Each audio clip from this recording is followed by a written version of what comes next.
अस्सलाम वालेकुम, सफ़ी न्यूज़ में खुश आमदीद। नाज़रीन, ये वीडियो उन तमाम लोगों के लिए है जो ये सोच रहे हैं, ये इरादा कर रहे हैं कि कैसे भी करके हमें सऊदी अरब जाना है, आप तरीक़ा बताएं।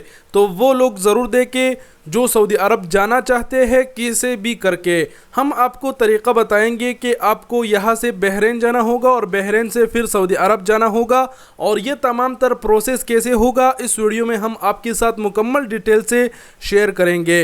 दूसरी बात ये कि इस वीडियो को वो लोग भी ज़रूर देखें जो इंडिया से दुबई गए थे सऊदी अरब आने के लिए, लेकिन फ्लाइटों की बंदिश की वजह से अब वो दुबई में फंसे हुए हैं। 3 से 4 बार हमें दुबई वालों की तरफ से कमेंट्स भी मौसूल हुआ, ये पूछा गया कि भाई मैं दुबई में फंसा हुआ हूँ, सऊदी अरब आने के लिए दुबई आया था, लेकिन अब सऊदी हुकूमत ने दुबई की परवाज़ें भी बंद कर दिए, तो अब मैं क्या करूँ।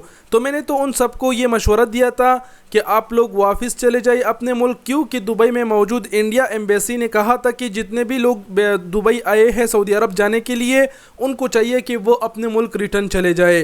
खैर, जो भी है, अगर आपको सऊदी अरब आना है कैसे भी करके, तो ये वीडियो ख़ास तौर पर आप लोगों के लिए है। वीडियो शुरू करते हैं, लेकिन वीडियो की शुरुआत में ही एक डिस्क्लेमर के तौर पर आप सबको एक बात बताते चलूँ कि मैं किसी को भी इन दिनों ये मशवरा नहीं देना चाहता कि आप किसी और मुल्क चले जाए और वहाँ पर क्वारंटाइन हो, क्वारंटाइन होने के बाद आप सऊदी अरब चले जाए। ये बात मैं इसलिए कह रहा हूँ क्योंकि ऐसा ना हो कि मैं जो मशवरा आप लोगों को दूंगा आप किसी और मुल्क जाएंगे और वहाँ पर सऊदी हुकूमत फिर उसी मुल्क का परवाज़ें बंद कर दे, तो फिर आप हमें ही बद्दुआएं देंगे। इसलिए मैंने पहले में कह दिया कि मेरा मशवरा है कि आप लोग अपने मुल्कों में ही इंतज़ार करें, जब सऊदी हुकूमत परवाज़ें बहाल करेगी तो फिर डायरेक्ट अपने मुल्क से चले जाए। लेकिन बहुत सारे लोग ऐसे हैं जो ये कमेंट कर रहे हैं कि कैसे भी करके हमें सऊदी अरब जाना है, आप तरीक़ा बताएं, इसका प्रोसेस क्या होगा। तो हम तो प्रोसेस बता देते हैं, लेकिन बाकी मर्ज़ी आपकी ही है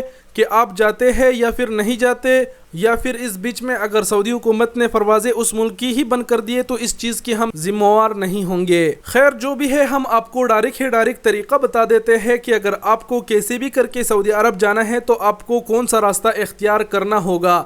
एक और बात यहाँ पर बताते चलूँ कि अभी जो तरीक़ा मैं आप लोगों को बताने वाला हूँ, ये तरीक़ा इख्तियार करके एक इंडिया के भाई दुबई से बहरीन गया और बहरीन से वो सऊदी अरब चला गया। उसको रास्ते में किन किन मराहिल से गुजरना पड़ा, वही सारे बातें हम आपको यहाँ बताएंगे। सबसे पहले शुरुआत करते हैं कि अगर आप पाकिस्तानी हो या फिर इंडियंस हो और आप सऊदी अरब जाना चाहते हैं, तो बहुत सारे मुल्क ऐसे हैं जहां आप जाके आप वहां से क्वारंटाइन होकर सऊदी अरब जा सकते हैं, लेकिन हम आपको बताएंगे बहरीन का। आपको अपने मुल्क से बहरीन जाना होगा और सबसे पहले बहरीन की जो वीज़ा का प्रोसेस है वो कुछ ऐसे है, या तो फिर आपने अपने मुल्क के अंदर किसी एजेंट के साथ बात करनी है, किसी एजेंसी से आपने बहरीन का ई वीज़ा लगा देना है।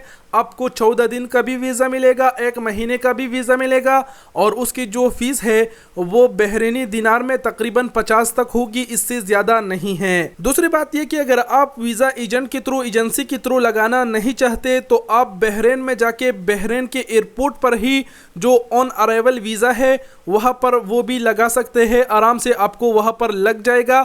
लेकिन आपको बताते चले कि इसकी रिक्वायरमेंट कुछ यूँ है कि आपके पासपोर्ट वैलिड हो, इसके अलावा आपका जो इकामा है सऊदी अरब का उसमें टाइम बाकी हो, और आपका जो एक्सेट री एंट्री यानी छुट्टी का जो वीज़ा है खुरूज औदा उसमें भी टाइम बाकी हो। इसके अलावा रिक्वायरमेंट में ये भी है कि आप जब बहरीन जाएंगे तो बहरीन में आप कहाँ रहेंगे, आप कौन से होटल में स्टे करेंगे, उस होटल की कंफर्मेशन लेटर भी आपके साथ मौजूद हो।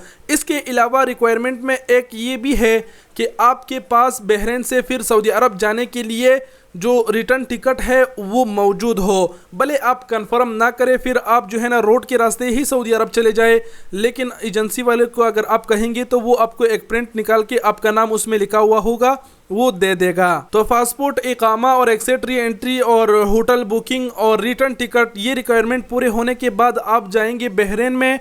बहरीन के एयरपोर्ट पर फिर आपको जो वीज़ा है ऑन अराइवल वो 30 दिन का भी लगेगा, 14 दिन का भी लग सकता है, आप वो लगाएंगे। और जब आप ये वीज़ा लगाएंगे बहरीन के एयरपोर्ट पर आप पहुंचेंगे तो वहाँ इमिग्रेशन वाले आपसे पूछेंगे कि आपका वीज़ा कहाँ है, तो वहाँ पर आपको बात करनी है। आपको उसे बताना है कि आप सऊदी अरब की रेसिडेंसी है और आप वहाँ काम करते हैं, आपके पास इकामा है और आप यहाँ पर क्वारंटाइन या फिर 14 दिन गुजारने के बाद सऊदी अरब जाएंगे, सफ़र करेंगे। तो वो आपको कहेगा कि आप अपना इकामा दिखाइए।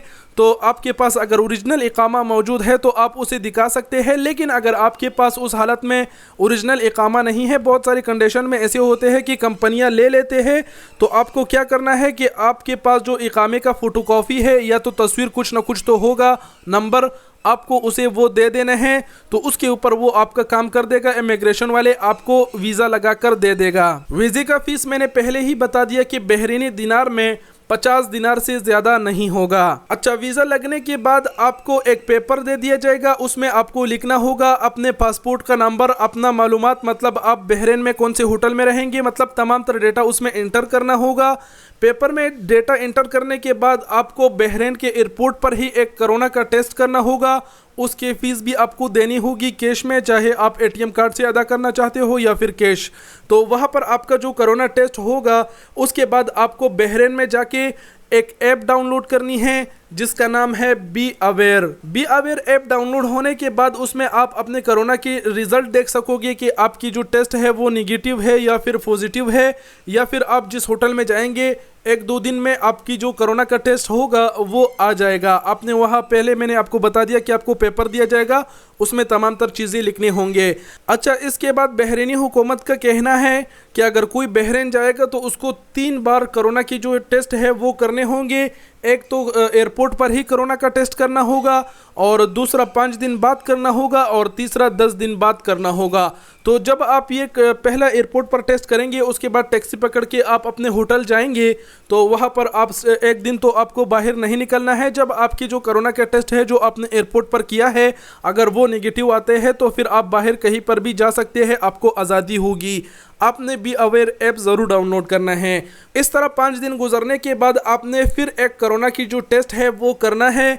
बी अवेयर ऐप से आपने अपॉइंटमेंट लेनी होगी। उसके बाद आपको कोरोना की जो सेंटर है उसमें जाना होगा, वहाँ पर आपका फिर से कोरोना टेस्ट होगा, और ये वाला कोरोना टेस्ट जो है ना ये आपका मुफ्त होगा। अगर बी अवेयर ऐप में आपको रजिस्ट्रेशन करना मालूम नहीं है, या फिर आप जो है ना बी अवेयर ऐप से अपॉइंटमेंट नहीं ले सकते कोरोना के लिए, तो आप जहाँ जिस होटल में रह रहे हैं वहाँ पर कोई होगा, या फिर आसपास में जो मोबाइल्स की दुकान है उसमें भी आप जाके किसी को मोबाइल दे के उसको कुछ पैसा दे के वो आपके लिए अपॉइंटमेंट भी जारी कर देगा और आपको बी अवेयर ऐप में भी रजिस्टर कर देगा।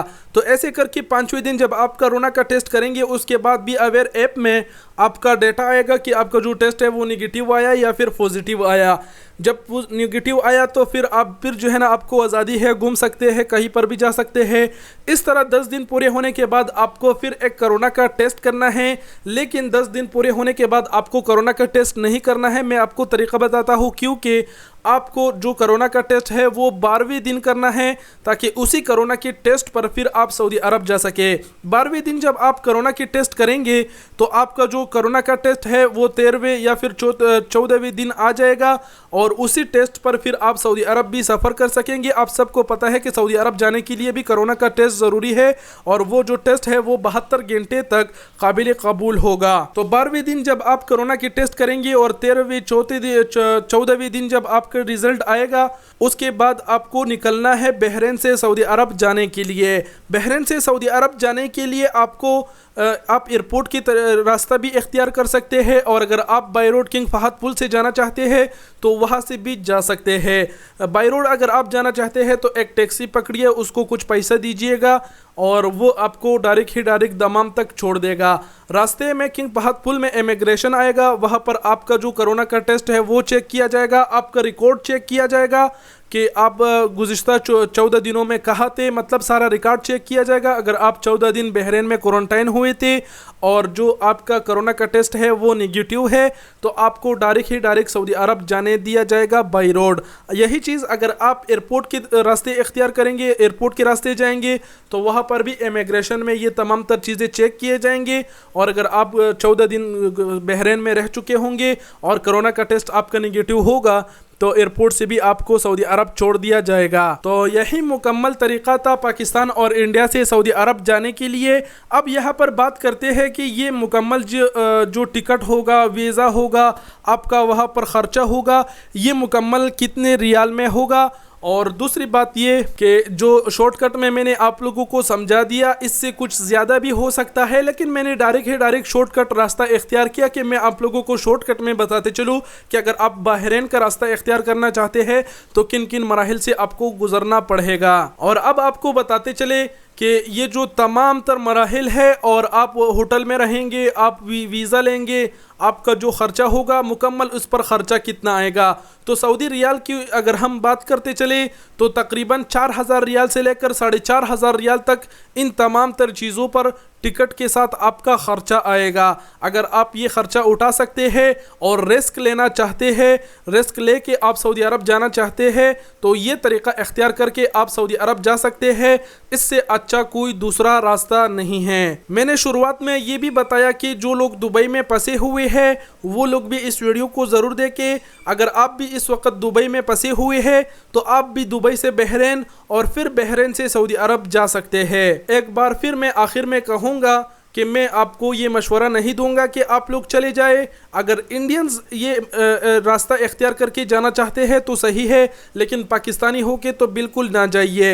ये बात भी मैं इसलिए कह रहा हूँ क्योंकि आप सबको पता है कि सऊदी हुकूमत ने जब पहले फ्लाइटें ओपन किए थे तो उसमें इंडिया का नाम नहीं था। तो अगर इंडियंस भाई ये रिस्क लेके जाना चाहते हैं तो सही है, लेकिन पाकिस्तानियों को ये मशवरा मैं नहीं दूँगा।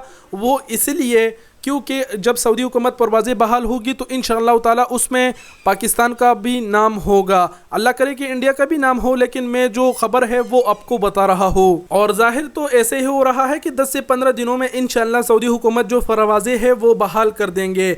आप लोग भी दुआ करें, मैं भी दुआ करूँगा।